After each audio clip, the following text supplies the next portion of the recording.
নতুন দল জুলাই বিপ্লবের অগ্নি কণ্ঠস্বর আপনারা। আমার বাচ্চার যে বয়স আপনার সেই বয়স, দল করেন,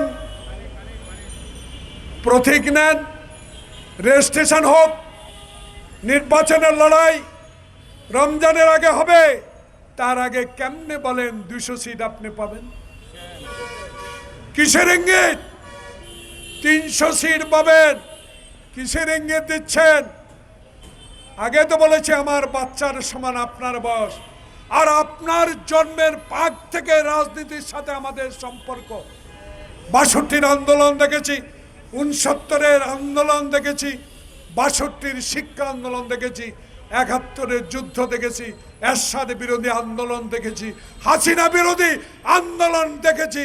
আপনাদের আন্দোলনকে যদি তারেক রহমানের বিএনপি সহ যারা আমরা রাজপথে ছিলাম তারা সমর্থন না করতাম, কশিন কালো আপনারা এই আন্দোলনে সফল হতে পারতেন না।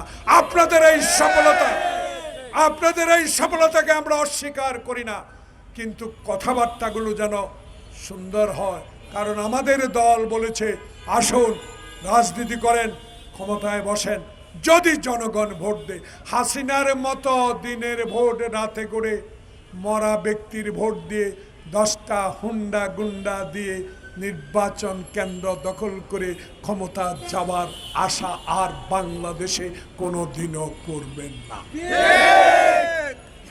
বাংলাদেশের মানুষ অনেক দেখেছে, শেখ মুজিবকেও দেখেছে, কিন্তু সমালোচনা করে। মাওলানা আব্দুল হামিদ খান ভাসানীর সমালোচনা তো করে না। সমালোচনার ব্যক্তি বিধায় আপনি সমালোচিত হন। তাই ডক্টর মোহাম্মদ ইউনূস বিশ্বের দরবারে একজন গ্রহণযোগ্য ব্যক্তি, আপনার সমালোচনা আমরা কিন্তু সইতে পারবো না। কারণ পৃথিবীর ইতিহাসে আপনি এমন একটি উপহার আমাদের জন্য নিয়ে আসছেন যে উপহার দিয়ে আমরা গর্বিত। তাই আপনিও অনুগ্রহ করে ফেব্রুয়ারি মাসে একটি নির্বাচন উপহার দেন, যে নির্বাচনে আপনার নাম স্বর্ণ অক্ষরে লেখা থাকবে নাগরিক ফোরাম জিন্দাবাদ।